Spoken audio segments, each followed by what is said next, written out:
ഞാനിപ്പോൾ നിൽക്കുന്നത് തിരുവനന്തപുരത്ത് പാളയം ജംഗ്ഷനിലാണ്. പാളയത്ത് അയ്യങ്കാളി ഹാളിന്റെ ഫ്രണ്ടിലാണ്. ഇവിടെ ട്രിവാൻഡ്രത്ത് വന്നിട്ടുള്ളവർക്കറിയാം, നേരെ പോയി കഴിഞ്ഞാൽ യൂണിവേഴ്സിറ്റി ലൈബ്രറി ഉണ്ട്, പിന്നെ തിരുവനന്തപുരം ഫേമസ് ആയിട്ടുള്ള സംസം ഹോട്ടലുണ്ട്. പക്ഷെ എൻ്റെ ലക്ഷ്യം അതൊന്നുമല്ല. എൻ്റെ ലക്ഷ്യം എന്ന് പറയുന്നത് 1866 സ്റ്റാർട്ട് ചെയ്ത യൂണിവേഴ്സിറ്റി കോളേജ് ഇവിടെയുള്ളത്. അവിടെ എന്നെ കാത്ത് എൻ്റെ ഒരു സ്റ്റുഡൻ്റ് ഉണ്ട്, മറ്റാരുമല്ല, കിരൺജി എന്നല്ല പറയേണ്ട, കിരൺജി IPS. ഇത്തവണത്തെ റാങ്ക് ലിസ്റ്റിൽ ഉന്നത വിജയം കരസ്ഥമാക്കിയ കിരൺ പഠിച്ചത് യൂണിവേഴ്സിറ്റി കോളേജിലാണ്. 1866 സ്റ്റാർട്ട് ചെയ്ത് ഈ കോളേജിലാണ് കിരൺ പഠിച്ചത്. Will go and meet him.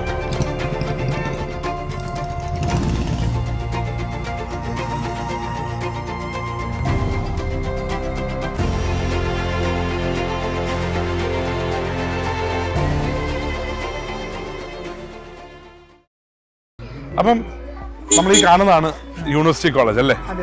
So everything started from here itself. Okay, നീ ഏത് വർഷമാണ് യൂണിവേഴ്സിറ്റി കോളേജിൽ എത്തുന്നത്? ഞാൻ 2016 2016 അല്ലേ? ഓക്കെ, ഏതായിരുന്നു കോഴ്സ്? ഫിസിക്സ് ആയിരുന്നു. ഓക്കെ, ഗ്രാജുവേഷൻ ഫിസിക്സ് എടുക്കാൻ എന്തെങ്കിലും റീസൺ? സയൻസിലേക്ക് വരാൻ? +2 കഴിഞ്ഞപ്പോൾ ഓപ്ഷൻ ഉണ്ടായിരുന്നു, MBBS പോകണോ, എൻട്രൻസ് ഓപ്ഷൻ ആക്കണോ. അപ്പോൾ അന്ന് അച്ഛന്റെ താല്പര്യമായിരുന്നു സിവിൽ സർവീസ്. അപ്പൊ നമുക്ക് ഡിഗ്രി മസ്റ്റ് ആണ്. അപ്പം +2 എനിക്ക് ഫിസിക്സിനോട് അഭിരുചി ഉള്ളത് കൊണ്ട് ഇപ്പം പഠിക്കുമ്പോൾ നല്ല ഡിഗ്രി എടുക്കണമല്ലോ. പക്ഷെ അന്ന് എനിക്ക് അറിയില്ലായിരുന്നു ഇങ്ങനെ ഒരു ആർട്സ് സബ്ജക്റ്റോ ഹ്യൂമാനിറ്റി സബ്ജക്ട് എടുത്തെങ്കിൽ അല്പം എളുപ്പമായിരിക്കും.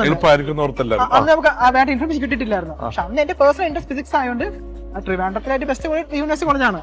അതുകൊണ്ട് തന്നെ ഞാൻ ഫിസിക്സ് ഇവിടെ എടുക്കാൻ തീരുമാനിച്ചത്. ഓക്കെ, അപ്പം ഈ ക്യാമ്പസിന്റെ ഓർമ്മ എന്തൊക്കെയാണ്?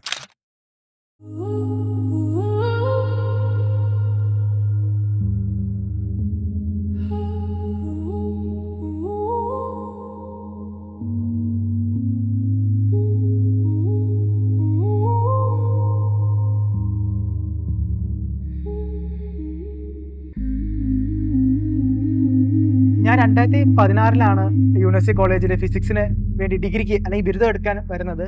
അപ്പോൾ ഇത് എൻ്റെ ക്ലാസ് റൂം എന്ന് മാത്രം പറഞ്ഞാൽ എനിക്ക് പറയാൻ പറ്റത്തില്ല. എനിക്ക് ലിറ്ററലി എന്നെ മോൾഡ് ചെയ്തത് ഈ ക്ലാസ് റൂമാണ്. ഇപ്പോൾ ഞാൻ ഈ ലെവൽ ഓഫ് തിങ്കിങ് അല്ലെങ്കിൽ ഞാനിപ്പോൾ എൻ്റെ ഈ സ്റ്റേജ് ഓഫ് ലൈഫിൽ എത്താൻ കാരണം തന്നെ ഈ ഡിപ്പാർട്ട്മെൻറ്റാണ്.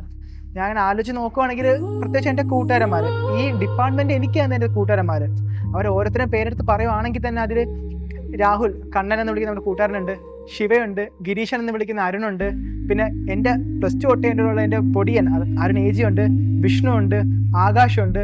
അങ്ങനെ ഒരു പിടിയല്ല, ലൈക്ക് ഇപ്പം പെട്ടെന്ന് പറയാൻ കുറച്ച് പേരെ കിട്ടുന്നുണ്ടെങ്കിൽ പോലും ഒരുപാട് പേര് കൂടി ചേർന്നാണ് എന്നെ ഇവിടെ മോൾഡാക്കിയത്. ലൈക്ക് ലൈഫിൻ്റെ വേറൊരു പെർസ്പെക്റ്റീവ് തോട്ട് വന്നത് പോലും ഈ ഡിപ്പാർട്ട്മെൻറ്റാണ്. എൻ്റെ ഓർമ്മ ശരിയാണെങ്കിൽ ഞാൻ ഐലൻഡിൽ വരും മുന്നേ ഇവിടെ ഇത് ഡിസ്കസ് ചെയ്തിട്ട് പോലാണ്, ലൈക്ക് ഇവിടെ ഇരുന്നിട്ടാണ് ഞാൻ അഡ്മിഷൻ എടുക്കാൻ പോലും വന്നത് അവിടെ. എന്നിരുന്നാൽ പോലും എപ്പോൾ ഒരു പ്രശ്നം വന്നാലും ഓടി തിരിച്ച് നമ്മൾ കൂട്ടുകാരന്മാരോട് കൂടും. നമ്മുടെ പ്രശ്നങ്ങൾ മാറ്റാനും നമ്മുടെ സന്തോഷങ്ങൾ ചിരിക്കാനും അല്ലെങ്കിൽ നമ്മുടെ സങ്കടങ്ങൾ ഒരുമിച്ച് കരയാനും നമുക്ക് ഈ ഡിപ്പാർട്ട്മെൻറ്റ് വേദി ഒരുക്കി.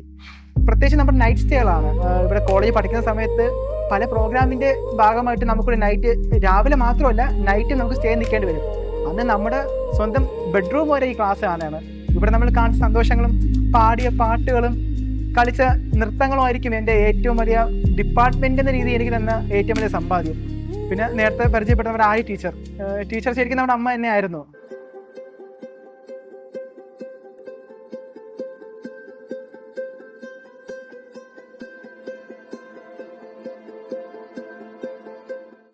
അപ്പം ഞാൻ 2018 ഇവിടെ ജോയിൻ ചെയ്തത്. ഞാൻ ജോയിൻ ചെയ്ത സമയത്ത് എനിക്ക് നമ്മുടെ ഡിപ്പാർട്ട്മെന്റിലെ HOD ആകസ്മികമായിട്ടാണ് ഒരു നിങ്ങളുടെ ട്യൂട്ടർഷിപ്പ് എൻ്റെ കയ്യിലേക്ക് തരുന്നത്. ഇത് നിങ്ങളന്ന് ഫൈനൽ ഇയർ അല്ലേ? അപ്പോൾ ആ ഫൈനൽ ഇയറിന്റെ സമയത്ത് അപ്പം എനിക്ക് അത് ആദ്യം അത് കിട്ടിയപ്പം കാരണം കോളേജിൽ വന്ന് ചേർന്നതേ ഉള്ളൂ. അപ്പോൾ എങ്ങനെയാണത് മാനേജ് ചെയ്യാമെന്ന് നിങ്ങളെ കുറിച്ച് എനിക്ക് അറിയില്ല. എങ്ങനെ മാനേജ് ചെയ്യുന്നുള്ളത് വളരെ ഒരു സങ്കടകരമായിട്ടാണ് അത് ഞാൻ ആദ്യം ഏറ്റെടുത്തത്. പക്ഷെ ഏറ്റെടുത്ത് കഴിഞ്ഞപ്പോഴത്തേക്ക് ഇപ്പൊ ഞാൻ അതിൽ ഏറ്റവും വലുതായിട്ട് അഭിമാനിക്കുന്നു. കാരണം കിരണിന്റെ അച്ചീവ്മെന്റ് എന്ന് പറയുന്നത് എനിക്ക് ഏറ്റവും അഭിമാനം തരുന്ന ഒരു കാര്യം തന്നെയാണ്. എനിക്ക് ഓർമ്മയുണ്ട്, പ്രിൻസാറ് ട്യൂട്ടർഷിപ്പ് മാറുകയാണ്. അപ്പം പുതിയ ടീച്ചർ ആയിരിക്കും. അപ്പൊ ഞങ്ങൾ കുറച്ച് 5 പേരുണ്ട്. നമ്മൾ ഓടി വന്ന് ടീച്ചറല്ലേ നമ്മുടെ ടീച്ചർ, അതെ ഞാൻ തന്നെയാണ്. അപ്പൊ നമ്മൾ ആദ്യമായിട്ടാണ് ഒരു നമ്മുടെ ഡിപ്പാർട്ട്മെന്റിൽ കൂടുതൽ സാറന്മാരാണ്. അപ്പൊ ഒരു ടീച്ചർ വരാൻ പോവുകയാണ്. അപ്പം നമുക്ക് ടീച്ചറാണ്, അപ്പൊ നമ്മുടെ അമ്മയാണ്. ആ രീതിക്ക് നമ്മൾ ചിന്തിച്ചു വന്നായിരുന്നു. ശരിക്കും അമ്മ എന്ന് തന്നെയാണ് ഇവരെന്നെ കൺസിഡർ ചെയ്തിട്ടുള്ളത്. എനിക്കതില് കാരണം നമ്മൾ ടൂർ പോയ സമയത്തൊക്കെ ഞാൻ മാത്രമേ ഉണ്ടായിരുന്നുള്ളൂ. അപ്പോൾ വളരെ എനിക്ക് കിരണിനെ കുറിച്ച് എപ്പോഴും മനസ്സിൽ ഓർക്കുമ്പോൾ വരുന്നത് ശരിക്കും ഒരു കുട്ടിത്തം വിട്ടുമാറാത്ത കുറുമ്പനായ ഒരു കൊച്ചു എന്നുള്ള രീതിയിലാണ്. ഇപ്പൊ കിരൺ IPS ഒക്കെ കിട്ടുന്നത് ശരിക്കും ഒരു അത്ഭുതവും ഒരുപാട് സന്തോഷമുള്ള ഒരു കാര്യമാണ്. കാരണം നീ അന്ന് നിന്റെ ഒരു ബർത്ത്ഡേ സെലിബ്രേറ്റ് ചെയ്ത് ഓർമ്മ മാർച്ച് മാസം മാർച്ച് മാസം അന്ന് ഞാൻ കേക്ക് കട്ട് ചെയ്യുന്ന സമയത്ത് നീ എനിക്ക് ആ പേസ്ട്രി മുഴുവൻ കൊണ്ടുവന്ന് എന്റെ മുഖത്ത് മുഴുവൻ തേച്ചു.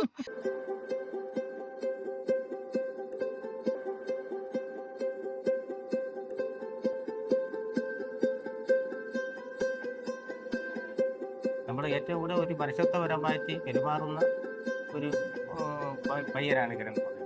പക്ഷെ നമ്മൾ റോഡിൽ വെച്ച് കണ്ടാലും മറ്റുള്ള സ്ഥലങ്ങളിൽ തന്നെ ഇവിടുത്തെ എക്സ്പെരിമെൻറ്റ് ചെയ്യുന്നത് പോലെ തന്നെ നമ്മൾ പറയുന്ന കാര്യങ്ങൾ അതുപോലെ ചെയ്യുന്നത് പോലെ തന്നെ വെളിയിൽ വെച്ചാലും നമ്മുടെ ആ മനോഹരം തന്നെ പുള്ളി കാണിക്കുകയും നമ്മളെ സന്തോഷകരമായിട്ട് നമ്മളെ കൈയെടുത്ത് കാണിക്കുകയും ഒക്കെ ചെയ്യുമായിരുന്നു. പക്ഷെ നമ്മൾ എൻ്റെ ജീവിതത്തിൽ തന്നെ ഇങ്ങോട്ട് വരുമ്പോൾ പല കാര്യങ്ങളും പല വിദ്യാർത്ഥികളും തന്നെ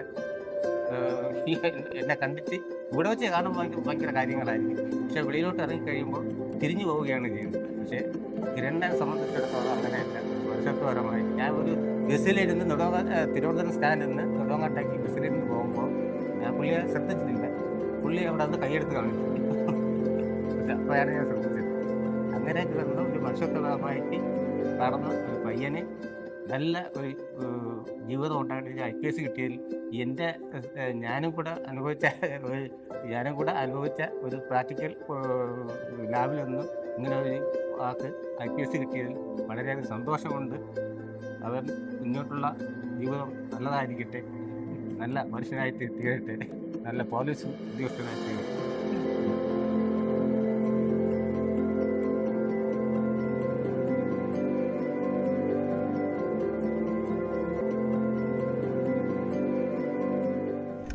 ഏതൊരു വ്യക്തിയുടെ ലൈഫിലെ ഏറ്റവും ഫോർമേറ്റീവ് പീരീഡ് അവന്റെ കോളേജിലായിരിക്കും എന്നാണ് ഞാൻ കേട്ടിട്ടുള്ളത്. ഇപ്പൊ എന്നെ സംബന്ധിച്ചിടത്തോളം ഞാൻ MA കോളേജിലാണ് പഠിച്ചത്, കോതമംഗലത്ത് എഞ്ചിനീയറിംഗ് അവിടെ. പിന്നെ ഞാൻ MTech ചെയ്ത് ടച്ച് ചെയ്യുന്നില്ല. അപ്പം ഈ രണ്ട് കോളേജിന്റെയും ഒരു ഇൻഫ്ലുവൻസ് എന്റെ ലൈഫിൽ ഉണ്ടായിട്ടുണ്ട്. ഈ യൂണിവേഴ്സിറ്റി കോളേജ് എങ്ങനെയാണ് കിരണ ഇൻഫ്ലുവൻസ് ചെയ്തത്? സാറ് പറഞ്ഞ് ഞാൻ യോജിക്കുന്നുണ്ട്. കാരണം എന്നെ മോൾഡ് ചെയ്തത് യൂണിവേഴ്സിറ്റി കോളേജാണ്, പ്രത്യേകിച്ച് ഈ ഡിപ്പാർട്ട്മെന്റ് ആണ്. ഒരുപക്ഷെ ക്ലാസ്സിൽ ഇരുന്നേക്കാൾ ഒരുപാട് സമയം നമ്മൾ സ്പെൻഡ് ചെയ്ത് ഈ പഠിക്കട്ടില്ല. അപ്പോൾ ഇവിടെ വെച്ചാണ് നമ്മൾ പല തീരുമാനങ്ങൾ എടുക്കുന്നത്. അപ്പോൾ നമ്മുടെ ഡിഗ്രി സമയത്ത് ഫിസിക്സിന്റെ പരമായിട്ട് സ്പേസ് റിസർച്ചിന് പോകണോ, ISR പോകണമെന്ന് നമുക്കങ്ങനെ ഐഡിയ ഇല്ലായിരുന്നു. പക്ഷെ നമ്മുടെ കൂടെ പല ആൾക്കാരും ഇനി എന്ത് ചെയ്യണം എന്ന് തീരുമാനിച്ചു ഇവിടെ നിന്നാണ്. പക്ഷെ എനിക്ക് എൻ്റെ ഓർമ്മ ശരിയാണെങ്കിൽ 19 ഞാൻ ഇവിടെ വന്നിരുന്ന് നമ്മൾ കൂട്ടുകാർ ഇതേ പണിയിൽ സംസാരിച്ചിട്ടാണ് ഞാൻ ഐലൻഡ് അഡ്മിഷൻ എടുക്കാൻ പോലും വരുന്നത്. നമ്മളൊരു പ്രതിസന്ധി ഘട്ടത്തിൽ കൂടെ പോകുമ്പോഴത്തേക്കാണ് നമ്മുടെ ഉള്ളിലെ ലീഡറിനെ നമ്മൾ തിരിച്ചറിയുന്നത് കേട്ടിട്ടുണ്ട്. കേരള ഫ്ലഡ് നടക്കുന്ന സമയത്ത് കേരളത്തിൽ പല സ്ഥലങ്ങളിലും സാധാരണക്കാരൻ വരെ ഒരു ഇച്ചിരി വോളണ്ടിയറായിട്ടും ഒരു ലീഡറായിട്ടൊക്കെ മുന്നോട്ട് വരുന്നുണ്ട്. അന്നത്തെ സമയത്ത് ഈ യൂണിവേഴ്സിറ്റി കോളേജിലെ ക്യാമ്പസുമായിട്ട് ബന്ധപ്പെട്ടിട്ട് ഒത്തിരി ഫ്ലഡ് റിലീഫ് ആക്ടിവിറ്റീസ് ചെയ്തിട്ടുണ്ടായിരുന്നു. അതൊന്ന് റീകളക്ട് ചെയ്യുമ്പോൾ എന്താ തോന്നുന്നത്? സാർ, നമ്മൾ ബേസിക്കലി നമ്മുടെ ഓരോ ഡിപ്പാർട്ട്മെന്റ് കമ്മിറ്റീസ് ആയിരുന്നു. അപ്പം നമ്മുടെ ജോബ് എന്ന് വെച്ചാൽ മെറ്റീരിയൽസ് കളക്ട് ചെയ്യുക, ഇത് കളക്ഷൻ പോലെ എത്തിക്കുക. അപ്പോൾ 6-7 ദിവസം നമ്മൾ ഈ കോളേജിലും കനകുന്നിലും ആയിരുന്നു. അപ്പോൾ നമ്മൾ ശ്രദ്ധിച്ച കാര്യം വെച്ചാൽ അവിടെ ഒരു വ്യക്തി ഉണ്ടായിരുന്നു. അപ്പം നമുക്കറിയത്തില്ല ഈ മാം കളക്ടർ ആണെന്നും. അത്ര സിമ്പിളായിട്ട് നമ്മൾ എനിക്ക് ഓർക്കുന്നുണ്ട് മാമിന്റെ ഫോട്ടോസിലൊക്കെ സാധാരണ ഒരു ഡ്രസ്സൊക്കെ ഇട്ട് മാം രാത്രിയൊക്കെ അവിടെ വെയിറ്റ് ചെയ്തിരുന്ന ഫോട്ടോസ് ഞാൻ കണ്ടു. സത്യത്തിൽ ഞാനും എൻ്റെ ഫ്രണ്ട്സ് വിചാരിച്ചത് അതൊരു NGO വോളണ്ടിയർ ആയിരിക്കും എന്ന് വിചാരിച്ചത്. കാരണം നമ്മുടെ കയ്യിൽ ചാക്കെടുക്കാനായാലും എന്തിനായാലും നമ്മൾ എത്തിക്കുന്ന സാധനം നമ്മളൊപ്പം നമ്മുടെ അതേ സ്പിരിറ്റിൽ പുള്ളിക്കാരുണ്ടായിരുന്നു. രാത്രി ആയപ്പോൾ പുള്ളിക്കാരി സ്റ്റേജിൽ കയറി പ്രസംഗിക്കുന്നു, എല്ലാവരും ഓപ്പോട് എന്നൊക്കെ പറയുന്നുണ്ട്. അപ്പോൾ നമുക്ക് പിന്നെ മനസ്സിലായത് പുള്ളിക്കാരി ഇത് അഡ്മിനിസ്ട്രേറ്റീവ് പൊസിഷൻ ആളാണ്, വാസി മാം ആണെന്ന്. അപ്പോഴാണ് മനസ്സിലായത് ഓക്കെ, ഒരു ജില്ലാ കളക്ടർ എന്ന് പറഞ്ഞാൽ കസേരപ്പുറത്തേക്ക് ആൾ മാത്രമല്ല, ഇറങ്ങി ലിറ്ററലി മാഡം വന്ന് ഇറങ്ങി. എൻ്റെ പണ്ട് ഫോട്ടോസ് ഒരുപാട് ഉണ്ടായിരുന്നു, പക്ഷെ മിസ്സായിപ്പോയി. എൻ്റെ ഏറ്റവും നഷ്ടമാണെന്നേ പറയത്തുള്ളൂ. അപ്പോൾ അങ്ങനെ നമുക്ക് എല്ലാവരും ഒറ്റയടിക്ക് ഞാൻ മാത്രമല്ല, എൻ്റെ ഫ്രണ്ട്സ് എല്ലാവരും സർവീസിലോട്ട് ഇറങ്ങണം എന്ന രീതിയിലോട്ട് ഒരു ഐഡിയ വരെയാണ്. അപ്പം ആ ഒരു സ്പിരിറ്റാണ് ഇപ്പോൾ പലരും പോലീസിനും ഫയർഫോഴ്സിനും എക്സൈസിനും എല്ലാത്തിലും ഉള്ളത്. അപ്പം എൻ്റെ മാത്രമല്ല, നമ്മുടെ എല്ലാവരും കൂട്ടിയിട്ട് 5-6 പേരുടെ ലൈഫ് ഒറ്റയടിക്ക് മാറാൻ കാരണം ആസീനം തന്നെയാണ്. മാം ഒത്തിരി പേർക്ക്, മാം മാത്രമല്ല ആ സമയത്തുണ്ടായിരുന്ന പല കളക്ടേഴ്സും ഒത്തിരി പേർക്ക് ഇൻസ്പിറേഷൻ ആയിട്ടൊന്നും ഞാൻ കേട്ടിട്ടുണ്ട്. അപ്പം താങ്കൾ ഈ പരീക്ഷ എഴുതണമെന്നുള്ളൊരു ആഗ്രഹം തോന്നുകയും ഈ കോഴ്സ് കഴിയുമ്പോഴത്തേക്കും നേരെ ഐലൻഡിലേക്ക് വരികയും ചെയ്യുന്നുണ്ട്. ആ ഐലൻഡിലെ ലൈഫ് എങ്ങനെ ഉണ്ടായിരുന്നു? അപ്പോൾ 10 ഡിഗ്രി കഴിഞ്ഞു. അപ്പോൾ ഇനി സിവിൽ സർവീസ് പർസ്യൂ ചെയ്യാമെന്ന് ഒരു ഡ്രീം ഞാൻ ഫോക്കസ് ചെയ്ത് തുടങ്ങി. അപ്പോൾ അന്നത്തെ ഒരു ടാബ് ആയിരുന്നു ഡൽഹിയിൽ പോകണോ അല്ലെങ്കിൽ ബാംഗ്ലൂർ, പുതിയ അവന്യൂസ് ഉണ്ട്. അപ്പോൾ ഞാനും എൻ്റെ അച്ഛൻ ബാംഗ്ലൂർ ബേസ്ഡ് ആണ്. അപ്പോൾ അവിടെ ഞാൻ പോയപ്പോൾ 2-3 സെൻറ്റേഴ്സ് നോക്കി റെഡിയാക്കി വെക്കുകയായിരുന്നു. അപ്പോൾ എൻ്റെ കൂടെ ഈ ക്ലാസ്സിൽ പഠിച്ച രേഷ്മയും വൈഷ്ണവിയും ഐലാണ് ചൂസ് ചെയ്ത് മെയ് ബാച്ചിൽ. അപ്പോൾ ഞാൻ അവിടെ ചോദിച്ചോടാ ഐലാണ് എങ്ങനെയുണ്ട്. അവർ പറഞ്ഞ് കയറി വന്നു, കുഴപ്പമൊന്നുമില്ല, ബാംഗ്ലൂർ എക്സ്പെൻസീവ് ആണ്. അവർ പറഞ്ഞു വെച്ചാൽ കോളേജിൽ എങ്ങനെയാണ് പഠിക്കുന്നത് അല്ലെങ്കിൽ കോളേജിൽ എങ്ങനെയാണ് വന്ന് നമ്മൾ ഫീൽ ചെയ്യുന്ന അതേ എഫേർട്ട് നമുക്ക് ഐലൻഡ് കിട്ടും. കാരണം ഇപ്പോൾ ജസ്റ്റ് 1 കിലോമീറ്റർ അപ്പാർട്ടാണ് ഐലൻഡും എൻ്റെ കോളേജും. അപ്പോൾ അങ്ങനെ ഞാൻ ഇവിടെ വന്ന് അവിടെ സംസാരിച്ചു, ഐലൻഡിൽ നിന്ന് അഡ്മിഷൻ എടുത്തു. പിന്നെ എനിക്ക് മനസ്സിലായി ഞാൻ എങ്ങനെയാണ് കോളേജിൽ വന്ന് അറ്റൻഡ് ചെയ്യുക അതുപോലെയാണ് ഞാൻ ഐലൻഡ് അറ്റൻഡ് ചെയ്തത്. പിന്നെ ഇവിടെ തന്നെ താമസം തുടങ്ങി. പിന്നെ ഐലൻഡ് എൻ്റെ ലൈഫിൻ്റെ ഒരു ഇൻസെപ്പറബിൾ പാർട്ടായി മാറി എൻ്റെ ഈ UPSC ജേർണിയിൽ. ഈ കേരള ഗവൺമെന്റ് കൊടുക്കുന്ന ലക്ഷ്യ സ്കോളർഷിപ്പിന്റെ ഒരു വിന്നർ കൂടിയാണ് താങ്കൾ. മാത്രമല്ല ആ സ്കോളർഷിപ്പ് കിട്ടിയിട്ട് ആദ്യമായിട്ട് സർവീസിലേക്ക് വരുന്ന ഒരാളാണ്. അപ്പം ആ ഒരു പ്രോഗ്രാമിനെ പറ്റി എന്താ പറയാനുള്ളത്? ലക്ഷ്യ സ്കോളർഷിപ്പ് കേരള ഗവൺമെൻറ് ഒരു ഫ്ലാഗ്ഷിപ്പ് പ്രോഗ്രാമാണ്. പ്രത്യേകിച്ച് നമ്മുടെ SC/ST കമ്മ്യൂണിറ്റിയിൽ UPSC വരാൻ താല്പര്യമുള്ള കുട്ടികൾ ഐഡൻറ്റിഫൈ ചെയ്ത് അവർക്ക് വേണ്ട എല്ലാ സപ്പോർട്ടും കൊടുക്കുന്ന പ്രോഗ്രാം. അപ്പോൾ ഞാനതിൽ ക്വാളിഫൈഡ് ആയപ്പോൾ എനിക്ക് ഓപ്ഷൻ ഉണ്ടായിരുന്നു കേരളത്തിൽ ഏത് അക്കാഡമിയിലും ഒന്നുകൂടി നമ്മുടെ കരിയർ അല്ലെങ്കിൽ നമ്മുടെ കോച്ചിങ് കണ്ടിന്യൂ ചെയ്യാമെന്ന്. അപ്പോൾ ഞാൻ ചൂസ് ചെയ്ത് ഐലൻഡായിരുന്നു. കാരണം എനിക്ക് ഓൾറെഡി ഐലൻഡ് എൻവയോൺമെൻറ്റ് അറിയാം, അറ്റ്മോസ്ഫിയർ അറിയാം, ആ സാറിന് ഫാക്കൽറ്റി നല്ല ബന്ധമുണ്ട്. അപ്പം വേറെ എവിടെ പോയാലും കിട്ടാത്ത ഒരു ബെനിഫിറ്റ് എനിക്ക് കിട്ടും, സപ്പോർട്ടും അവിടെ കിട്ടുന്ന ഉറപ്പുള്ളതാണ് ഞാൻ ഐലൻഡ് വീണ്ടും വന്നത്. അത് ശരിക്കും എന്താ പറയുക, അതിന് ഒരു തെറ്റ് പറ്റിയില്ലാന്ന് ഞാൻ ഉറപ്പ്. കാരണം അവിടെ വെച്ചാണ് ലൈഫിൻ്റെ UPSC general second part start ചെയ്യുന്നത്. അവിടെ വന്നു ചേർന്നു. പിന്നെ എല്ലാം പെട്ടെന്നായിരുന്നു. പ്രിലിംസായി, മെയിൻസായി, ഇന്റർവ്യൂ ആയി, സർവീസിലുമായി.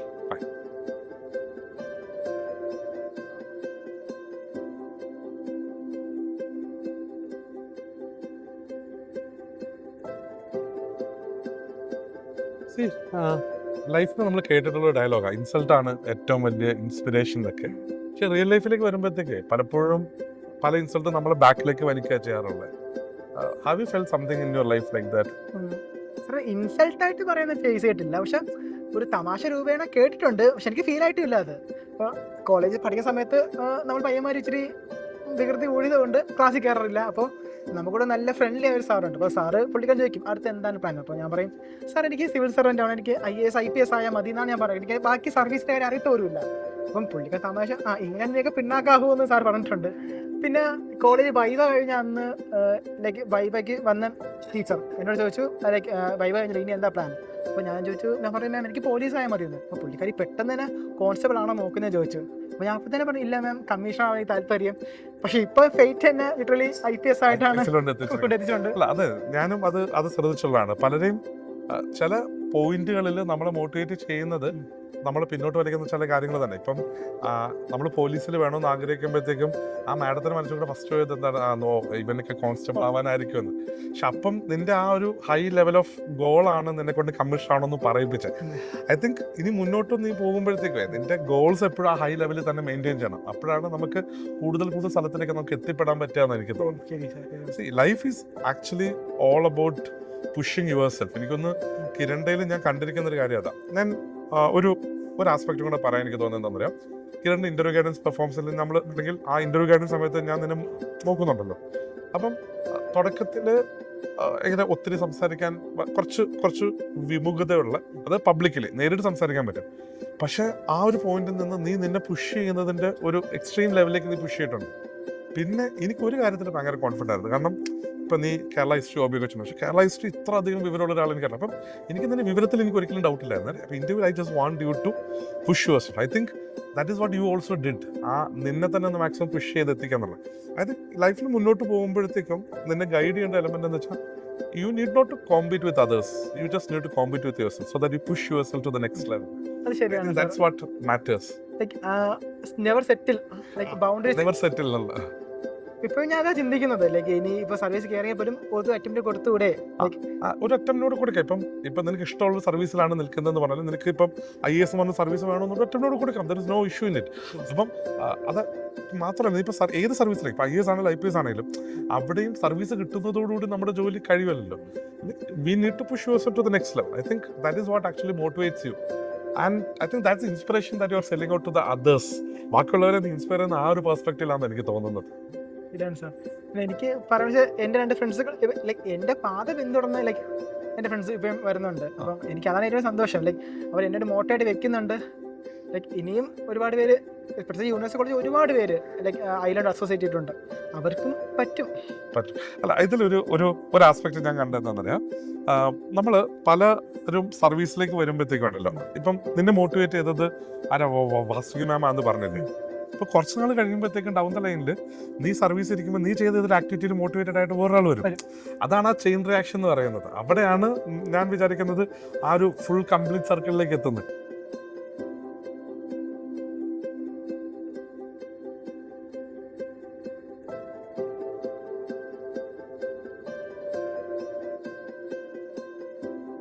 എല്ലാ അർത്ഥത്തിലും ഇപ്പോൾ ഈ ക്ലാസ്സിൻ്റെ ഒരു ഊർജ്ജമായിരിക്കാം ചിലപ്പോൾ എന്നെ പ്രത്യേകിച്ച് ഈ ഡിപ്പാർട്ട്മെൻറ്റിൽ തന്നെ ഒരു അംഗമായിരുന്നു. പക്ഷേ നമ്മുടെ അഡ്മിനിസ്ട്രേറ്റീവ് ഡിപ്പാർട്ട്മെൻറ്റിൽ അല്ലെങ്കിൽ ഡിപ്പാർട്ട്മെൻറ്റ് കമ്മിറ്റിയിലെ അംഗം എന്ന രീതിയിൽ ഞാൻ ഫ്ലഡ് ആക്ടിവിറ്റീസിൽ പോവുകയും അങ്ങനെ ആയിരിക്കാം ഒരു ലീഡർഷിപ്പ് റോളിലോട്ട് വരണം, അല്ലെങ്കിൽ അഡ്മിനിസ്ട്രേറ്റീവ് റോളിൽ വരണം അന്ന് വാസുകി മാഡത്തിനെ കണ്ട് ഇൻസ്പയർ ആയെന്നും പറയാം. അപ്പോൾ ലിറ്ററലി അവരുടെയൊക്കെ ഒരു കോൺട്രിബ്യൂഷൻ അല്ലെങ്കിൽ അവരുടെ സപ്പോർട്ട്, കാരണം ഞാൻ കഴിഞ്ഞ കുറച്ച് വർഷമായിട്ട് പ്രിപ്പറേഷൻ ഉണ്ടെങ്കിൽ പോലും എൻ്റെ ഇതേ ക്ലാസ്സിൽ പഠിച്ച അതേ കൂട്ടുകാരന്മാരാണ് ഇപ്പോഴും എൻ്റെ ഉള്ളത്. അവർ ഓടി എത്തുകയും അല്ലെങ്കിൽ അവരുടെ സന്തോഷങ്ങൾ പറയും, എൻ്റെ സന്തോഷങ്ങൾ പറയും. അങ്ങനെ ഒരു ലിറ്ററലി വികാര നിർഭരമായിട്ട് എനിക്ക് ക്ലാസ്സിൽ ഇരിക്കാൻ പറ്റത്തുള്ളൂ. കാരണം തിരിച്ചു വരുമ്പോൾ എനിക്ക് എന്നെ തന്നെ ഇവിടെ കാണാൻ പറ്റും. പണ്ട് നമ്മളിവിടെ കാണിച്ച നല്ല കാര്യങ്ങളും മോശം കാര്യം ഒരു സിനിമയിലെ റീഡ് പോലെ മുമ്പിലോട്ട് പൊയ്ക്കൊണ്ടിരിക്കുക. പ്രത്യേകിച്ച് അന്ന് നമ്മൾ ഒരു തമാശയ്ക്ക് എഴുതി വെച്ചാൽ നമ്മുടെ പേരുകളായിരിക്കും തിരിച്ചു വന്നപ്പോൾ നമ്മുടെ ചരിത്രം പോലെ നമ്മൾ കുറിച്ച് വെച്ചിരിക്കുന്നത്.